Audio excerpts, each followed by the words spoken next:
Hey, this is Calstonian, and in this video I'm going to show you how to make a portrait for Medieval 2 Total War. Now, these portraits can be used for all types of stuff in the game, generic generals, custom generals, agents, family members, etc., captains, and etc., and etc. So the basic process is the same for all of those types of portraits, and mastering this process will allow you to create all of those UI elements. So first thing that we're going to need is a reference portrait, and this is a portrait that you already have in the mod that you're satisfied with the style of it, the colors, the size, the distance of the character to the camera, and the volume that he takes up more or less. We're going to try to match all of those elements for our subsequent portraits so that we have some degree of consistency. Then what you're also going to need is your background image, and this will depend on the mod that you're using. If you're making a submod, or if you're making your own mod, you can just make your own. This one I made myself using various texture elements that I found on Google Images. And then lastly, of course, you're going to need your new source image. So what we're going to do is we're just going to take a liberal selection from the source image. We're just going to paste it on top of our reference, and then we're going to scale it down to match the dimensions that I mentioned earlier for our reference. So something like that, more or less. And we do want it to fit inside of the, I'm going to try it again because we do want it to fit inside of the portrait area. So we're going to do something like that. And make sure we move that down. And then we're going to come here and do layer to image size. We're going to take our background, we're going to turn that into a layer, and we're going to put that below. I'm going to delete the reference layer, and then we're going to add layer mask and use our pencil tool. Add a size, I like using a size about 9 is appropriate for a 69 by 96 texture. I'm going to turn off our background layer, and we're just going to come in here and do our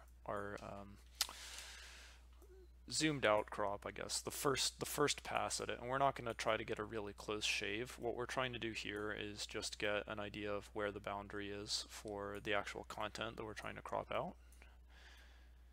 And then we're going to switch to our paintbrush tool and reduce our brush size down.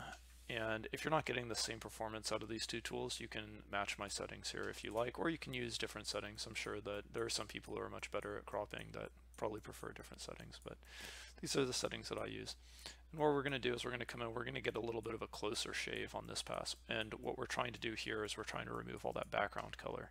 And keep in mind that it is okay to actually cut some of the content itself. So if we accidentally come in and cut some of his helmet, that's all right, just as long as we're actually making sure to get rid of the background color. That's the paramount thing, is we don't want any background color showing up, because that will be very visible in game, that distinct color boundary.